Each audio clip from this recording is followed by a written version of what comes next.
What's up guys, this is Mario, and in today's video, I'm gonna teach you guys how you guys can invest in the stock market even if your job does not offer a 401k plan. This video is gonna benefit a lot of those who are part-time workers and also are self-employed.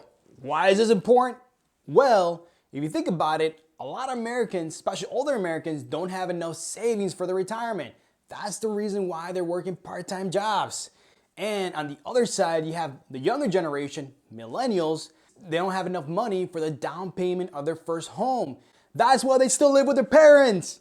No, guys, trust me, you guys do not want that, man. I've been there. It is not fun. No, it's not fun. Don't worry, guys. I'm gonna help you guys get out of that situation. So in this video, I'm gonna give you guys some action steps on how you guys could open up your own investment account that could help increase your retirement savings and also save money for the down payment of your first home. All right, guys, let's get started. All right, guys, so the first thing you need to do is smash that like button. Just kidding, guys. But seriously, support the channel, though. I appreciate it. So what you need to do to open up your own investment account is you first need to look at what companies are out there. Now, I personally use a lot of them, so I'm just gonna go over some of that I've used, but I recommend you, of course, to do your own research, and I'm gonna go over some that I recommend, that I like, and again, it's all up to you. So I've actually used Fidelity Investments before, I've used Voya, I've used TD Ameritrade, I've used E-Trade, I've even used Interactive Brokers. Now, my personal favorite for long-term investment and long-term savings is actually Fidelity Investments. And there's a lot of reasons why. I personally been self-employed for the last 4 years, and I've been using Fidelity Investments. And there's a lot of reasons why I use Fidelity Investments. Now, Fidelity Investments is definitely one of the companies that's been out there for a very long time. They're very trusted in the financial services area. They have a website where you could actually make investments online. You could open up your own account online. You could even speak with a licensed financial representative over the phone. The other awesome thing about Fidelity that I really like is they have branches all over the country, just like a bank.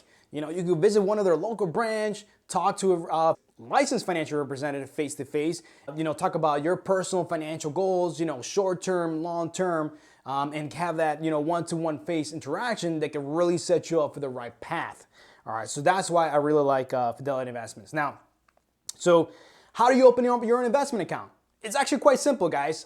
You have two options. You could either go to the company's website, open it online, or you could go to a local branch and talk to a financial representative and open it up there. Now, again, you could choose whatever financial services company works best for you.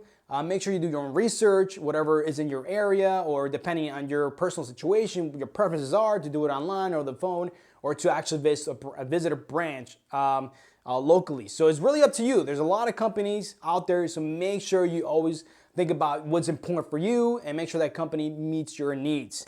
In terms of opening your own investment account, it's actually quite easy. It's like similar to open up a checking account or savings account. Same personal information they ask to open up your checking account, they're gonna ask to open up your investment account. The next part is, of course, funding it. Now, this is where it's pretty awesome to have your own investment account, is because you have the flexibility to fund this account whatever which way you prefer.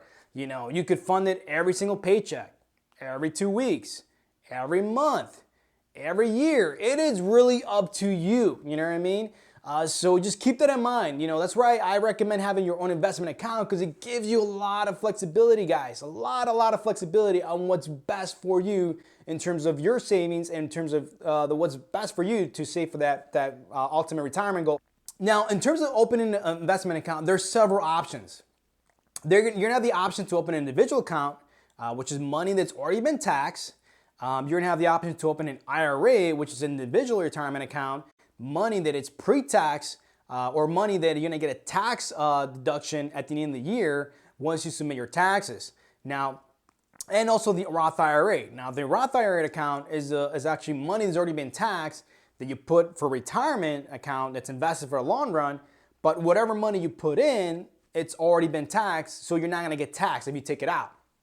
So there's a lot of flexibility with that, which is pretty nice. Now, for long-term retirement savings, I recommend to open either an IRA or a Roth IRA. And actually, personally recommend to have both, to open both. And there's several reasons for that. And I have a video for that. I'll let you explain more in detail about why. Now, if you are looking to invest, to save money, to invest in the stock market, to save money for the down payment for a home, then you want to open an investment, an individual account. And the reason why is because this money's already been taxed. So whatever money you put there, you could take out, it's already been taxed. Now, the only thing that's going to get taxed is going to be the investment return. So also keep that in mind, guys. If you open up an individual account, that's a great option if you want to save money for the down payment of your first home. Now, that money, when you invest it and it grows over time, you're only going to get taxed under capital gains taxes, which is pretty nice. It's a lot lower taxes than your income taxes. So you get an advantage there, guys. So that's pretty awesome. So that's a great way to save money for the down payment of your first home. Now, the other awesome part about having your own investment account is you have the opportunity as well to invest in whatever you want. This is your own investment account. You manage it yourself. You have the opportunity to put in whatever you want.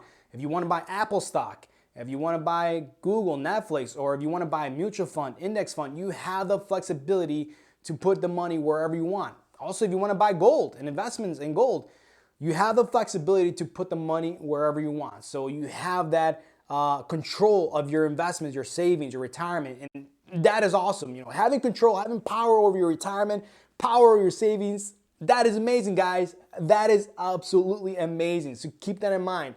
This is why I recommend you to have your own investment account.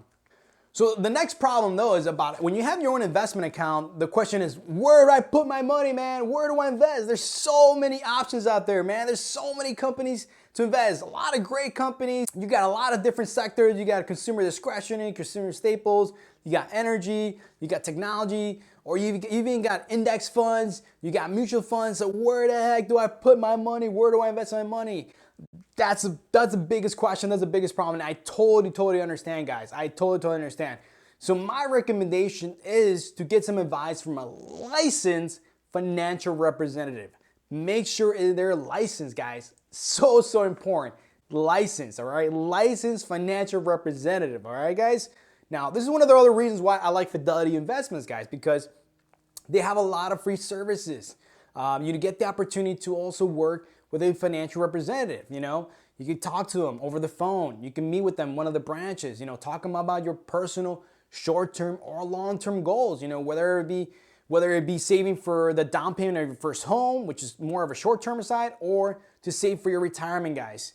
They will guide you in the right steps. Now, one piece of advice that I've done myself is to make sure that you focus on, if you're especially long-term investments, focus on low-cost index funds. Low-cost index funds. No, index funds that charge less than 1% management fee of your money. Those are the best ones. The lower, the better. And make sure it's an index funds. Now, the other thing you want to look into, make sure they also their benchmark is the S&P 500, which is the S&P 500 tracks the biggest, best 500 companies in the United States. They're all diversified in those 500 companies. It catches every major sector here in the United States, and that's where I recommend to look into it. But then again, everybody's goals are different. Everybody has different short-term or long-term goals. Make sure you speak with your licensed financial representative so they can give you the correct advice that works best for your personal goals. All right, guys? So remember that. Now, guys, I'm not a licensed financial representative, so I want to make sure that you always go to a licensed financial representative to get that specific help. All right, guys?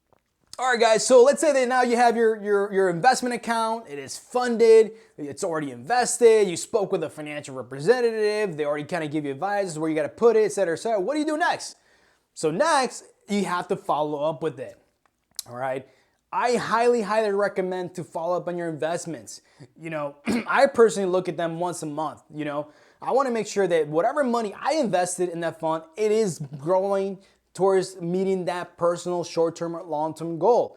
So make sure you look at them at least once a month and make sure they're growing the way that they're supposed to grow, especially when you met with your financial representative. Because if you see something, hey, this doesn't look right, you got to talk to your financial representative. Hey, what's up, guys? This doesn't look right, man. Hey, what's going on with my account?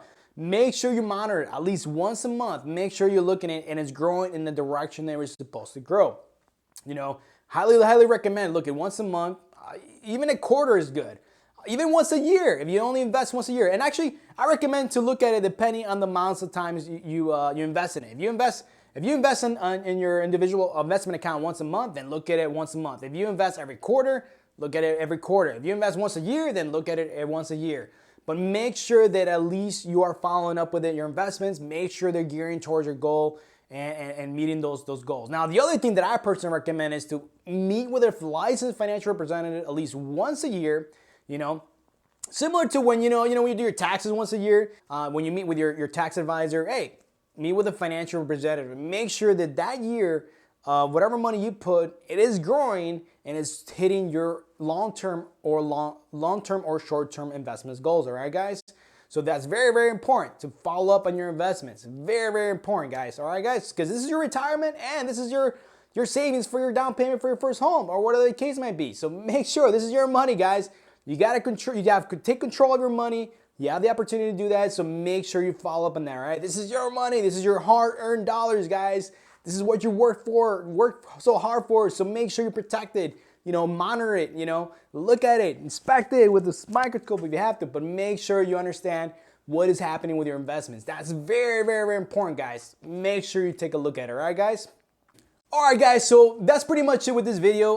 Thank you very much for staying, for those who stayed through the whole video. I hope you guys learned something. Hopefully you guys now understand how to open your own investment account. Now, please subscribe to my channel if you want to learn more videos about personal finance for everyone. I want to make sure this channel is geared for everybody, person who wants to save money, who want to make smarter decisions on where to put their money. All right, guys, have a good one, guys. The next video. Take care.